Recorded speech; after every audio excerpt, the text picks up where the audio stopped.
आप देख रहे हैं धार्मिक जिंदगी कहानियां।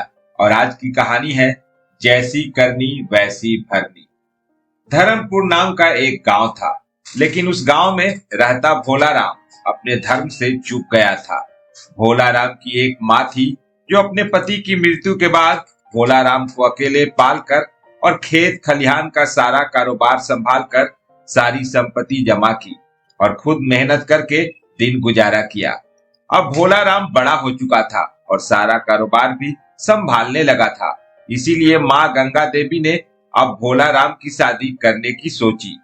भोला राम ने पहले तो शादी से मना किया, लेकिन फिर वह शादी के लिए मान जाता है। उसकी माँ गंगा देवी अपने बेटे के लिए एक सुंदर, सुशील और संस्कारी लड़की ले आती है। दोनों अच्छे से रहते हैं। गंगा देवी को भी मन में यह होता है, चलो अच्छा ही हुआ। अब बहू के आने से मैं सारी जिम्मेवारियों से मुक्त हो गई। अब बहू और बेटे मिलकर सब संभाल लेंगे। लेकिन कुछ दिन बीतने के बाद गंगा देवी अपने हिस्से का सारा धन दौलत आसपास के गरीबों में बांट देती है। और यह देखकर घर में आई नई बहू शीतला अपने पति से बोलती है, अरे सुनिए जी, आपकी माँ हमारी सारी संपत्ति धन दौलत आस पास के गरीबों में बांट रही है। ये मुझे ठीक नहीं लग रहा। अगर ऐसे ही रहा तो हम तो आपकी माँ की वजह से सड़क पर आ जाएंगे। यह क्या कह रही हो तुम? मेरी माँ ऐसा नहीं कर सकती। शायद तुम्हारे समझने में कुछ भूल हुई होगी। नहीं नहीं, मैं अपनी आंखों से देखकर आ रही हूँ। माफ करना, लेकिन मैं इस बात को नहीं मान सकता। अगर माँ संपत्ति दान में दिया करती तो आज हमारे पास कुछ नहीं बचता। लेकिन देखो हमारे पास कितनी धन दौलत है। शीतला अपने पति की बात सुन तब तो चुप हो जाती है, लेकिन फिर रोज एक ही चीज अपनी सास को करते हुए देख उससे रहा नहीं जाता। और एक दिन वह अपनी सास के पास जाकर उनसे कहती है, माँ, अगर आप ऐसे ही हमारी धन संपत्ति लोगों में लुटाती रहेंगी तो हम एक दिन सड़क पर आ जाएंगे। क्या आपको अपने बेटे और बहू की कोई चिंता नहीं है? बहू, तुम ऐसा क्यों सोच रही हो? मैं अपने हिस्से की धन संपत्ति लोगों में बांट रही हूँ, क्योंकि मेरे जीवन का कोई उद्देश्य नहीं रह गया। और अपने हिस्से की धन दौलत रखकर क्या करूँगी? माँ जी, ऐसे ही है तो आप अपने हिस्से की धन दौलत हमें दे दीजिए, लेकिन लोगों में बांटने की क्या जरूरत है? बेटी, हमें भगवान ने बहुत दिया है और तुम्हारे हिस्से में जितना है तुम और तुम्हारी अपनी अगली 5 पीढ़ियां आराम से बैठकर खा सकती हैं।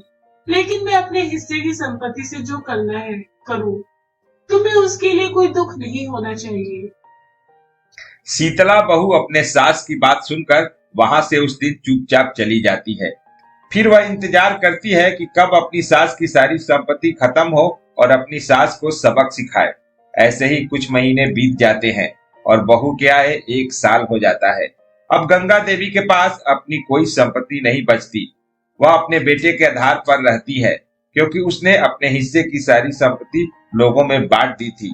और तभी मौका पाकर बहू शीतला कहती है, आपने हिस्से की सारी संपत्ति आपने गरीबों में बांट दी, पर यही तो मैं कह रही थी, अपने हिस्से की संपत्ति बांट दी। अब बेटा आपकी रखवाली क्यों करे? गंगा देवी अपनी बहू की बात सुनकर बहू को जवाब देती है, अरे यह तुम कैसी बात कर रही हो? बचपन से मैंने अपने बेटे को अपने पति की मौत के बाद बहुत मुश्किल से पाला है और पति का बनाया हुआ कारोबार मैंने खुद अकेले संभाला है। तो क्या मैं अब अपनी माँ के लिए इतना नहीं कर सकता?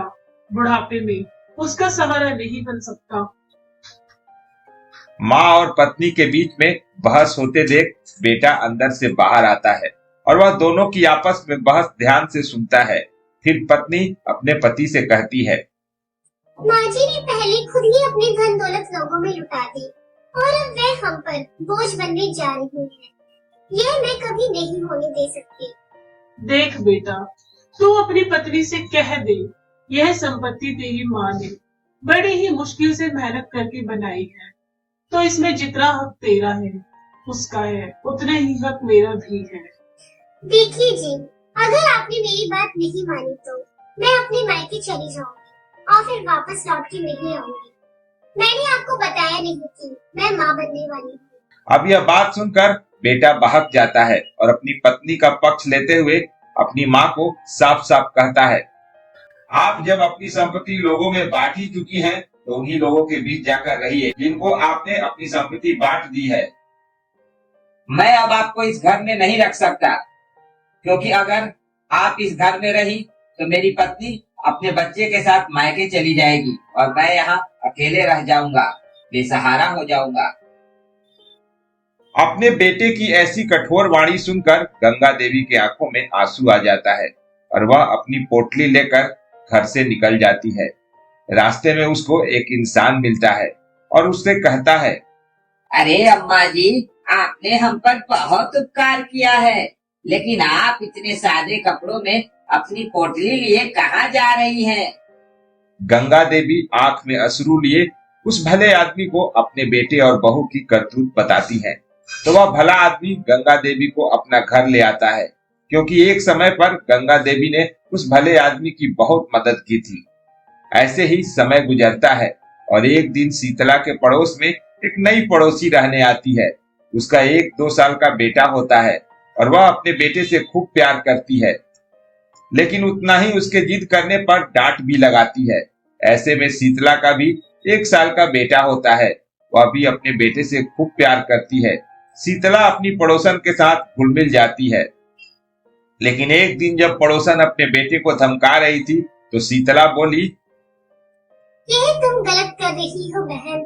अपने इस छोटे से बच्चे को जो चाहिए वह दे दिया करो, उसे ऐसे धमका क्यों रही हो? देखो शीतला, अगर मैंने इसे आज नहीं धमकाया और अपनी गलत जिद पूरी की तो कल जाकर एक बहुत जिद्दी और नासमझ बन जाएगा और फिर बड़े होके अपनी प्राथमिकता को भी नहीं समझेगा। अच्छा, लेकिन मैं तो अपने बच्चे को बहुत प्यार से पालूंगी, उसे किसी चीज की कमी नहीं होने दूंगी। मैं उसे प्यार से सब समझाऊंगी और देखना, बड़े होकर वह तुम्हारे बेटे से भी ज्यादा अच्छा समझदार बनेगा। तुम्हारा बेटा तुम्हारी धमकियां सुनकर बिगड़ जाएगा। अच्छा हाँ, तुम्हें तो अपने बेटे को समझाना ही चाहिए, क्योंकि जैसे तुमने और तुम्हारे पति ने अपनी अकेली माँ को घर से बाहर निकाल दिया और खुद की प्राथमिकता को पहले समझा, ऐसे ही कहीं वह भी बड़ा होकर तुम दोनों के साथ वही व्यवहार न करे। अपनी पड़ोसन की यह बात सुनकर शीतला के दिमाग में वह पड़ोसन की कही हुई बात का डर बैठ जाता है और वह तुरंत अपने पति से कहकर अपनी सास को घर ले आती है और अपनी सास से माफी मांगती है।